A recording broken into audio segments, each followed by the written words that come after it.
Cafe races seem to be all the rage at the moment. They seem to be something of the fashion statement of the times. Even the manufacturers are getting in on the action, producing their own standard models. Think of Moto Guzzi's V7 Racer. It's a perfect example. And you know what? The concept works because it's one of Guzzi's best-selling models. But where do cafe racers really come from? How did they get started? And how do you go about getting one if you don't want to buy one off the shelf, so to speak? Well, first thing to know about the genre is that they don't have anything to do with cafes like this. The cafes we're talking about are the cafes of the UK during the late 1950s and into the swinging 60s. These were more commonly known as transport cafes, the most famous of which is the Ace Cafe in London, which, now fully refurbished, is still going strong.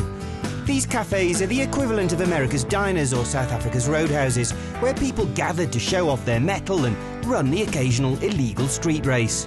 Some went so far as the real race bikes, mixing the best frames with the best engines. Bikes like the Triton, which featured a Triumph engine and Norton frame, or the Tribser, which featured Triumph and BSA engineering, or even the Norvin, which brought together Norton and Vincent. At the same time, on the other side of the Atlantic in the USA, a similar desire for improved performance and better looks resulted in the Bobber, a stripped-down cruiser suited to American roads and riding preferences.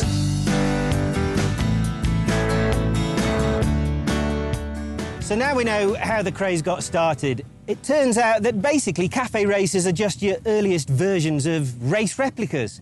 The guys took their standard machines and they wanted them to perform and handle just a little bit better. And so that's how we came out to the stripped-out look of the cafe racer. So what does that entail? As far as I can make out, there are certain signature elements that mark a bike out as a cafe racer. First up is the petrol tank. It tends to be long and low and quite square in shape. It should have cutouts for your knees. And first prize is to have it polished, like those original GP race bikes. After the tank, the rest of the modifications are built around a riding position, really. Remember, we're trying to create a race bike effect here, effectively. So we've got lower clip-ons, which means you get down into that racing crouch, and when that happens, you need the longer seat with a little bit of a seat hump on it to give you room to scoot back. And when you've changed the riding position up here, invariably, you're going to need to change it elsewhere, and that means foot pegs. They're now in the wrong position, so generally what you do is move them back with a set of rear sets. And you've got your pucker race bike, a cafe racer. Occasionally, you'll see them with little bikini fairings on them. Again, that's to represent what they did in the Grand Prix. But with or without the bikini fairing, and I prefer it without, it's still a cafe racer.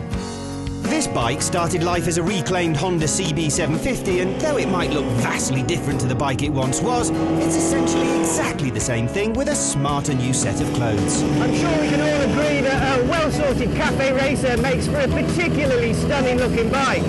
And for some, that's reason enough to own one. But what if you want a little bit of extra performance to go with your new looks? Is that really possible with a bike that is 40 years old? Despite a pair of new rear shocks and some fresh oil in the forks, it's still got the performance of a 1970s bike, which can best be described as brisk. Slow's another word, which isn't surprising with not much more than 60 horses making it to the back wheel. Not that it feels slow, mind you. The amount of wobbling and weaving that can set in at 80 k's an hour will make you feel like a hero for being man enough to handle it.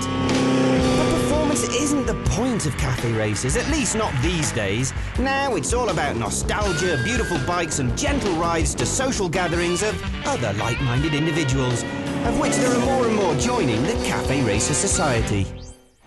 That's the beauty of the cafe racer. You can make something that's truly individual to you. Back in the day, most of these cafe races used to be built around some kind of large capacity V-twin, but these days any kind of motor will do. We're here at KCR Motorcycle Fanatics because there's a bloke who knows how to build some really tasty examples of what should be the ultimate cafe racer. The man in question is with me now. That's Alan Linley. Alan, you're building some of the most gorgeous cafe racers in the country. I know it's big business nowadays, but has it always been business for you?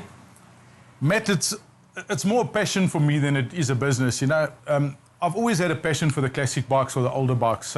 So what we decided to do was build a couple of our own bikes. And while building our own bikes, of course, you know, we've got so many friends in this business, and I find that they come and visit us, and when they come and visit us, that's when the trouble starts, because everybody wants one, you know.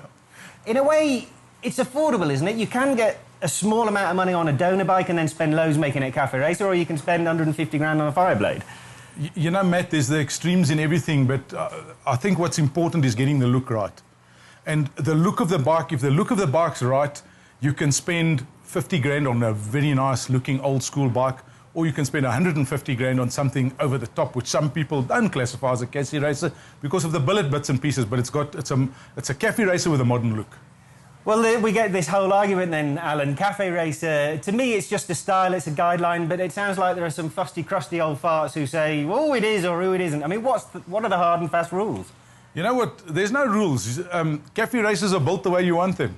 It's been a passion for my bike. The one bike in the background, I don't know if you guys can see it now, but that is one of the first big bikes that I owned. Give us a rundown of what that started life as and what it is now. Again, it's all a personal thing. And that is just a GS750 Suzuki that was modified the way I thought it might have looked like as a cafe racer in those days. It looks absolutely fantastic. The balance, the proportions are right. Again, with a cafe racer, we're looking at long tanks, quite a long seat with a seat hump on it. How are you making those from scratch? Are you borrowing bits from other bikes? You know, Matt, what we do is we've got a basic tailpiece, but we manufacture the tailpiece to fit the frame because every frame is different. That particular bike has got a straight frame on it. So it's quite easy to make a tailpiece for that bike. And then we make some of them, we curl the tailpieces around them. Others we make that the frames, especially the Hondas, the K Hondas, the K7 series, it's got a very peculiar shaped frame. So then we build a tailpiece around the frame, basically. And it's the same as the tanks. If we manufacture a tank for the bikes using like basically the old Norton race tank, we take the existing tanks, we mold underneath the tanks, we get the whole mold of the tank itself so it fits exactly like a normal tank, and then we put our shell on top of it. So tell me, Alan, we've got lots of viewers. I guarantee you there's a good few hundred of them sat at home and somewhere in a dusty garage or underneath an awning somewhere or lying rusting away in the garden, there will be some kind of 1960s, 70s Japanese bike lying waiting to have some love and attention poured on it. Are you the man to come to? Will you be able to liaise with him and come up with a fantasy bike? That's my passion. That's what I enjoy doing with the customers and designing a bike around what they want. Very basic or over the top, customer's choice. But yes, I'll help anybody. And they'll end up with something completely unique. And that really is what cafe races are about. You get a slice of nostalgia, you get a lot of beautiful craftsmanship, and at the end of the day, you've got something that is truly unique. You're the only one with that bike.